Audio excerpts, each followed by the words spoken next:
Have you ever sat there waiting to feel motivated, waiting for the spark to start that project, hit the gym, or finally change your life?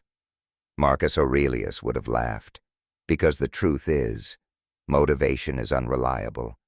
It comes and goes like the weather. But discipline is different. Discipline is not a feeling. It's a practice.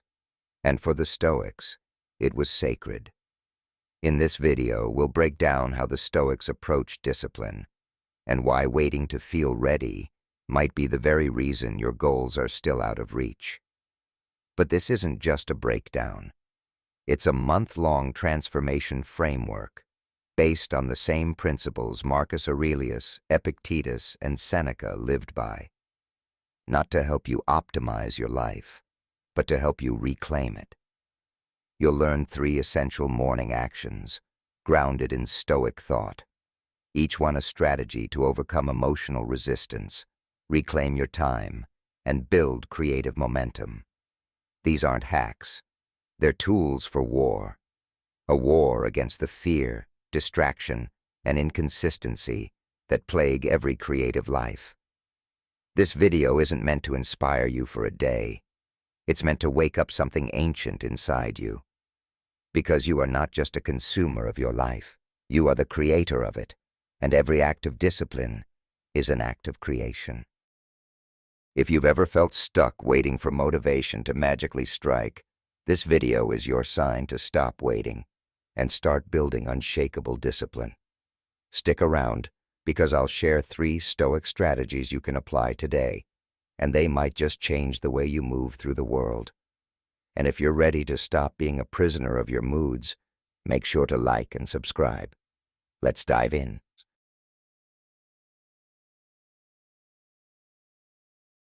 There's a moment, quiet, fragile, just before the world makes its demands, before the pings and posts, before the texts and to-do lists. In that sliver of time, there's a choice that seems small. But it's not. Because the way you meet your morning is the way you meet your life. And most people don't meet it at all. They sleep through it. They hit snooze. They drift, hoping the day will greet them gently. But the Stoics knew better. They knew that every morning is a kind of resurrection, not guaranteed, not promised, and because of that, it's sacred. Marcus Aurelius, the Roman emperor who ruled a continent and still made time to examine his own soul, wrote this to himself. At dawn, when you have trouble getting out of bed, tell yourself, I have to go to work, as a human being. It wasn't about checking off tasks. It was about waking with intention, choosing to rise, not because it was easy, but because the day was yours to shape. Because you are not just a participant in life. You are a creator. The creative life is hard.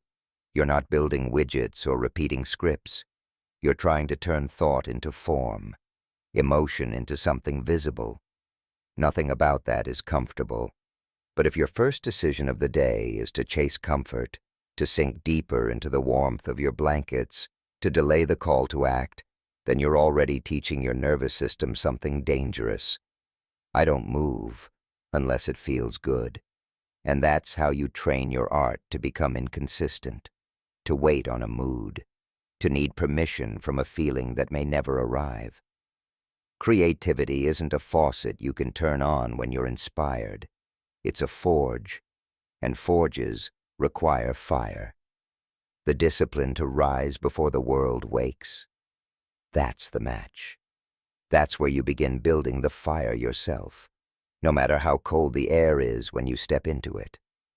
Seneca, writing in On the Shortness of Life, warned us, it is not that we have a short time to live, but that we waste a lot of it. Every late morning, every sluggish start, every day you drift into by accident, it all adds up. Not just in hours lost, but in identity eroded. You don't just lose time when you sleep late. You lose trust in yourself. And for creatives, trust in yourself is the foundation of everything.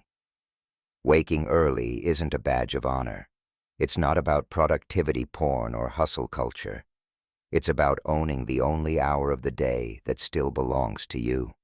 Because once the world wakes, it starts asking for things. Emails, messages, expectations.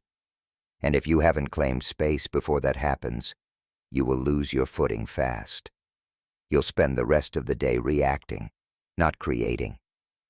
The Stoics valued this kind of solitude, not because they were antisocial, but because they knew the world could cloud the mind.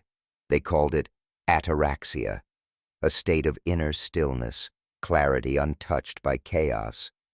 And that kind of clarity doesn't show up in a rush. It shows up when you give it room.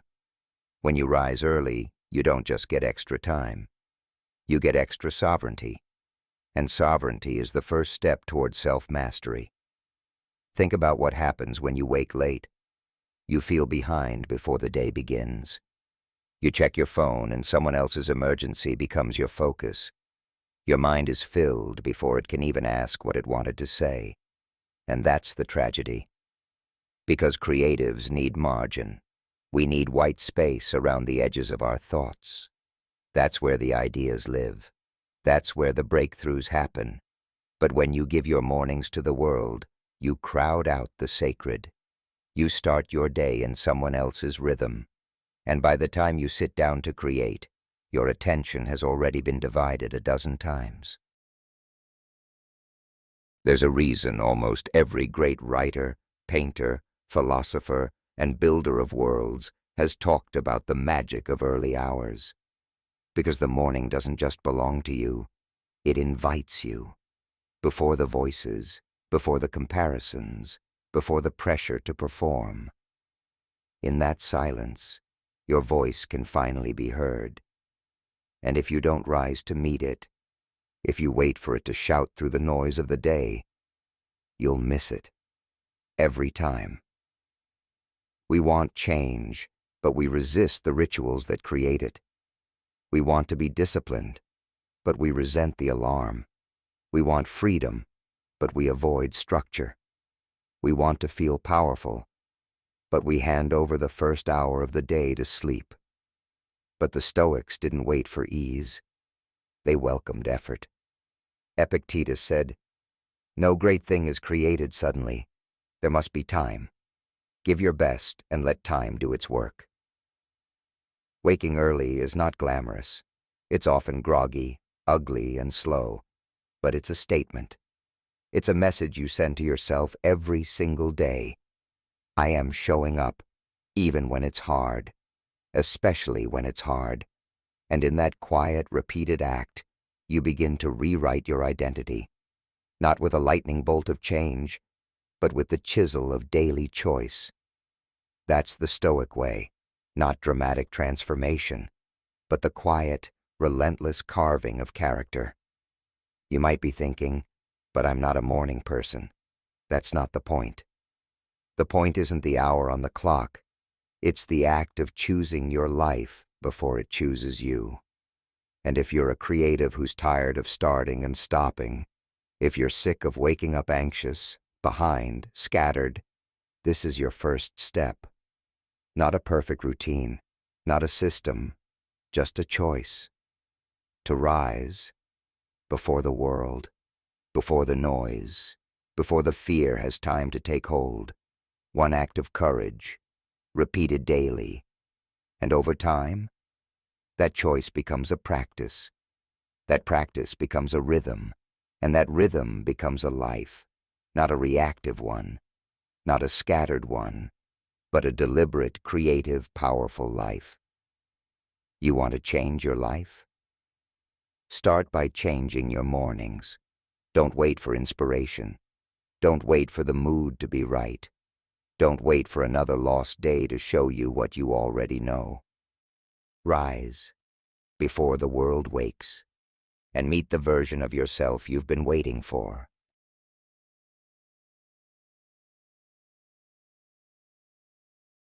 The hardest part of the day isn't getting out of bed. It's facing what's waiting for you when you do. Not outside, but inside. Because once you open your eyes and silence fills the room, the resistance shows up too. Sometimes it arrives as a thought. Sometimes it's a sinking feeling. Sometimes it wears the face of dread, fatigue, insecurity, or vague confusion. But always, it's there, waiting to pull you off course before you've even taken a step. And if you're a creative person, you know exactly what I'm talking about. Because the work you do doesn't come from scripts or formulas, it comes from you. And that makes it fragile, exposed, which means every single day you wake up vulnerable, whether you admit it or not. That vulnerability is why the second battle of the day after waking up is confronting the stories in your own mind. Not just negative thoughts, but narratives, emotional patterns, the weight of everything you believe about yourself when no one else is around. It's easy to talk about productivity, about focus and flow states and time blocking, but none of it matters if you haven't done the deeper work first. Because until you meet your inner enemy face to face, you will carry it into every creative act you attempt. That enemy is the whisper that says, "You're not good enough," or "Who do you think you are?" It's the weight in your chest before you start. The reason you procrastinate, not because you're lazy, but because you're afraid. Afraid that what you make will expose how inadequate you feel deep down. The Stoics never sugarcoated this part of life. They spoke often about emotions, anger, fear, jealousy, despair, not as sins, but as forces to be mastered. They didn't advocate for detachment out of coldness, but for clarity, to see clearly what we feel, to question it, to break its illusion. Marcus Aurelius said, "If you are distressed by anything external, the pain is not due to the thing itself, but to your estimate of it, and this you have the power to revoke." The key word is power. He believed you could take your emotions off autopilot, that you didn't have to be a slave to them, that the space between feeling and response could be widened through practice, through presence, through discipline. Most people don't even realize their emotions have hijacked them until hours later.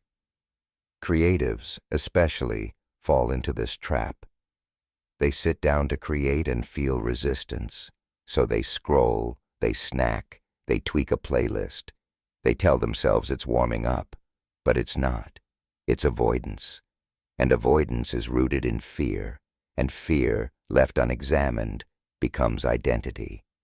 Over time, it stops being, "I feel afraid to start," and becomes, "I'm just not consistent. I'm not good under pressure. I guess I'm just not meant for this." But what if that wasn't true? What if the only reason your creativity feels inconsistent is because your mornings are emotionally unguarded? What if the work isn't to get more inspired, but to get more aware?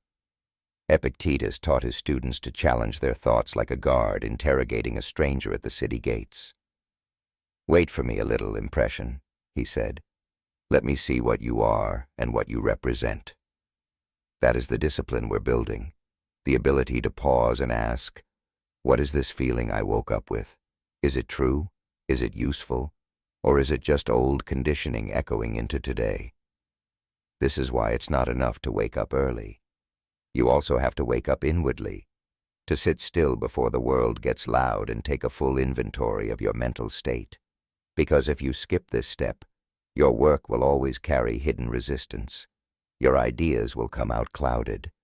Your attention will slip. You'll wonder why you're blocked, when the block isn't in the work, but in the emotions you never took the time to disarm. Confronting your inner enemy is not about self-punishment. It's about reclaiming the throne. If your mind is the kingdom, then who rules it? Your higher self, or the version of you shaped by fear, failure, and false beliefs? That's the decision you face each morning. And it's not won through brute force. It's won through stillness, through journaling, through reflection, through sitting with the discomfort long enough to see what's really there and what's not. You don't need to control your emotions. You need to witness them. And in that witnessing, something extraordinary happens. They begin to lose their grip. The fear that felt overwhelming now looks like an old habit. The doubt that seemed crushing now feels like background noise. You stop being dragged by your moods and start directing them. You move from being emotionally reactive to philosophically sovereign. This is where discipline starts to feel like freedom, because you no longer wait for confidence. You create the space where confidence is allowed to form. You no longer hope for peace. You clear the fog that was blocking it. And that's what Stoicism teaches us, not to eliminate feeling, but to put it in its proper place, to stop giving fear the microphone, to stop letting insecurity drive the car. The longer you go without confronting your inner enemy, the more power it gains. But every day you face it, it weakens. Not because you've eradicated it, but because you've remembered who you are in its presence. You are not your emotions. You are not the thoughts that flash across your mind. You are the one who observes, the one who chooses, the one who creates, not in spite of fear, but through it. So before you do anything else in the morning, take this seriously. Sit, breathe, listen. Ask, what part of me is afraid today? What part of me is reaching for comfort instead of courage? What story am I carrying into this new day, and do I still believe it? If you don't pause to confront what's inside, you'll build your entire day on a false foundation. But if you take the time, 5 minutes, 10 minutes, no distractions, to meet your inner enemy, you begin the day on solid ground, clear, present, disciplined. And once you've cleared the fog, the next step becomes obvious. The path is right there. And this time, it's not blocked by noise. This is how you begin to trust yourself again. This is how the fog lifts. This is how clarity returns, not through force, through awareness, through repetition, through the choice to face what's real instead of what's easy. If you've made it this far, you already know this battle. You fight it every day. And now you have a way through. Because this isn't about never feeling resistance. It's about not letting resistance decide who you become. And tomorrow morning, when it shows up again, you'll be ready.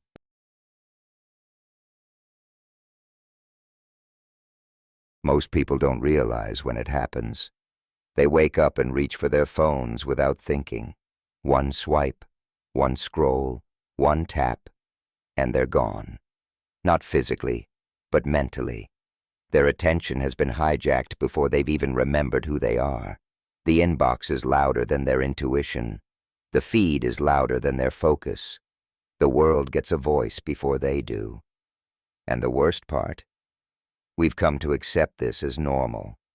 We call it checking in, staying connected, starting the day. But for a creative person, for anyone trying to build something that didn't exist yesterday, it's nothing short of self-erasure. Every act of consumption comes with a cost, not always in time, but in energy, in identity, in intention. And when that consumption happens first thing in the morning, it hits harder. Because mornings are when your mind is most open, most unfiltered, most honest. It hasn't been buried yet under other people's expectations or fears. It's still your own. But when you begin the day by consuming content, information, other people's ideas, you send a clear message to your subconscious. What's out there matters more than what's in here. That message may be subtle, but repeated enough times, it becomes a belief. And belief becomes behavior. And behavior becomes identity. You start to lose the thread. You sit down to write, to sketch, to build, and you feel blocked. Not because you don't have ideas, but because they've been buried under the noise of other people's priorities.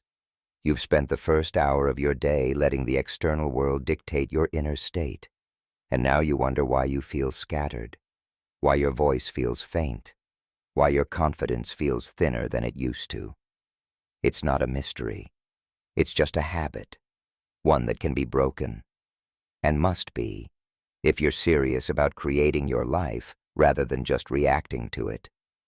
The Stoics didn't have smartphones, but they understood this dilemma better than most. They warned against starting the day in distraction, in busyness, in noise. They believed the mind needed space, real, intentional space, to know itself. Seneca wrote, "To be everywhere is to be nowhere." What he meant was, if your attention is scattered across 100 inputs, it cannot go deep anywhere that matters. And depth is where the truth is. Depth is where creation begins. Marcus Aurelius, too, wrote about the need to return to the self before engaging with the world. Not selfishly, but philosophically. Because he knew what we've forgotten. That clarity comes from within, not from the stream of opinions and comparisons we scroll through each day. If you don't give your mind time to generate its own thoughts, it will default to echoing someone else's. And echoing is not creating. Echoing is not living. That's why this third morning discipline is so critical. Not optional, not a bonus tip, but a fundamental practice if you want to reclaim your time, your energy, your voice. You must create before you consume. Not because it sounds nice, not because it'll make you more productive, but because it's an act of sovereignty, of self-respect. It says, I choose what reality I engage with first. I shape the world before I let the world shape me. And no, it doesn't have to be elaborate. You don't need to write 1,000 words or compose a masterpiece before breakfast, but you need to do something that signals to your brain, I am a creator, not just a consumer. That might mean journaling, brain dumping, sketching, thinking deeply about one single idea before you look at your phone. It might mean sitting in silence and asking yourself, what do I want to say today? What do I want to make today? What do I want to move toward today? Even 5 minutes of intentional output before input can shift your trajectory. It's not the size of the act, it's the signal it sends. The signal that your voice, your thoughts, your direction comes first. That your creative self leads the way, not follows what's trending. This is a radical act in a world addicted to reaction. It's a rebellion against the impulse to start the day with stimulation instead of stillness. But it's also a return to the part of you that remembers who you are when everything else is quiet. That part is still there. It's just been buried under years of scrolling, notifications, and comparisons that serve no purpose except to keep you small. Creating before you consume doesn't just protect your creativity, it rebuilds your relationship with yourself. It helps you trust your voice again.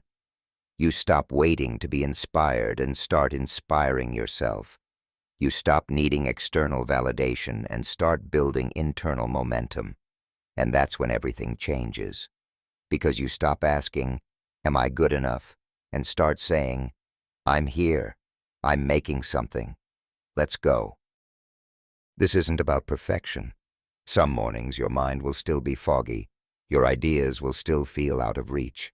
But even then, especially then, this discipline matters, because showing up to create, even when you don't feel like it, rewires your identity. It says, I move whether or not I'm moved. That's real freedom. That's stoic power. That's what separates dabblers from builders, dreamers from doers. The world is loud. It's designed to be. But you don't have to be ruled by it. You don't have to let someone else's urgency become your anxiety. You don't have to let someone else's highlight reel become your mirror. You can choose something different. You can choose to begin each day on your own terms. You can choose to speak before you listen, to make before you measure, to act before you compare. That choice doesn't just protect your time, it restores your voice. And your voice is everything. So tomorrow morning, and the one after that, and the one after that, Resist the urge to consume, just for a moment. Choose silence over stimulation. Choose making over checking. Choose discipline over dopamine. And see what happens when you give your creative self the space to lead. That's how you remember who you are. That's how you stop waiting for motivation. That's how you start living like the sculptor you've always been. The world will still be there. The news will still be there. The feed will still be there. But you'll be something else. You'll be grounded, focused, fierce. And from that place, you won't just create. You'll create with purpose. If this message struck a chord, don't let it fade. Like the video to keep it alive. Leave a comment with the words, "Discipline is my freedom," if you're ready to build a creative life on your own terms. And subscribe so you don't miss what's coming next. We're just getting started.